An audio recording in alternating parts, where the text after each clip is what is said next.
if you haven't already, it's time that you start trying out these systems out in the chatbot interface. Have conversations with your colleagues, your teammate, your employees, or with your colleagues. Ask them how they've been using it if they have. Find those power users that have been using it in the day-to-day life. Find those visionaries in your company that like to streamline and optimize processes. Put them together and just start thinking about, okay, how do I transform my business to be AI first, in the sense it supports everything in your business, so that your estimator can be also your project manager, can be also your accountant, can be also your QA and CR tracker, can be also your every role in your business, essentially. By creating the environments around your employees, when I was in the industry 2 years ago, we were having difficulty finding experienced people in estimating, for example, finding experienced project managers to manage the kinds of work we were doing. If you create these digital environments for them now, technically all of your employees can now be transferred and moved around to do any kind of role that's needed at that given point in time. If you create these environments for them today and start imagining that now, it's not that you will need to hire anyone. It's just you'll empower everyone internally in your company to do so much more and so much better, and provide such a drastic change of experience to your clients, to your suppliers, to the subcontractors you work with, to the shop floor and the experience you have with your craftsmen in your shop floor fabricating, and to your erectors in the field. I mean, within the chat interface itself, you can do a lot. You can create GPTs, you can have GPTs communicate with one another, call them into each other's chats. So you can build different systems that talk to each other within the chat GPT interface, the chatbot, the chat interface. You can create projects. You can create ways of responding that you want to systemize in a way, whether it be a flow that you want to keep on, or some kind of chain of reasoning that you want to build into the chatbot itself. But what really drove me was taking it out of the box. So you're in the chatbot interface. It's great. You're sort of limited in the output that it provides you. So when you get into more complex work that requires, many chains of reasoning, many loops of reasoning, a large amount of words to be structured and outputted into a format that's presentable, like a proposal, like a roadmap.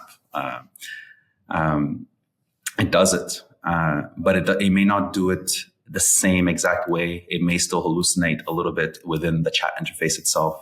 You're able to take it out of the box, though, and create an environment for it within your business where your data now can be visualized, editable. You can come back to it.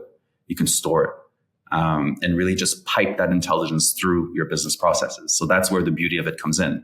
OpenAI provides you an API. And through that API, you can start piping that intelligence through whatever workflows you need, whatever systems you want to create for yourself. So think, for example, Salesforce. A lot of construction companies use Salesforce. ChatGPT will help you build your own Salesforce. And you can probably get that done for what you need in a couple of weeks with someone who's creative enough and determined enough to code with the system. And it'll code it in a scalable manner as well if you do it from first principles and you want to code it out that way. And then it becomes limitless, right? So what I started realizing early on was you can take anything that you can see in your mind. So if you have that inner mind's eye where you're able to visualize how things connect, how departments should communicate with one another, the flow of information or the flow of language, you can create that now with AI, whatever it is that you're imagining in your mind. And that's the beauty of this technology. It's only limited by how much you see and how much your mind is open to it. And so like any tool, it remains a tool, right? That we can't get confused. It's not an actual human that you're talking to. It's not an actual consciousness or anything like that. It's a tool that's trained on enormous amounts of data. But this tool wielded by different people will create different results. So in my mind, like an advice to companies out there in the construction industry, those that have that guy that's always looking to optimize things, or that girl that's always looking to sort of streamline ways of doing things, that person, take them apart and just have them ideate and have them spend time on imagining what your environment should look like or what could look like, talking with your your different colleagues and the different people from different departments as well. And then what you can create really is your own technology and really build it your way. And that's sort of what I believe in too. It's really, we're entering a time where these systems allow you really to just create whatever you want and do it in such an efficient way that it becomes nonsensical to spread yourself apart with 15 different SaaS products that don't even communicate with one another and trying to stitch that all together. And just, what do you want? What do you want to build? Like, how do you want technology to work for you?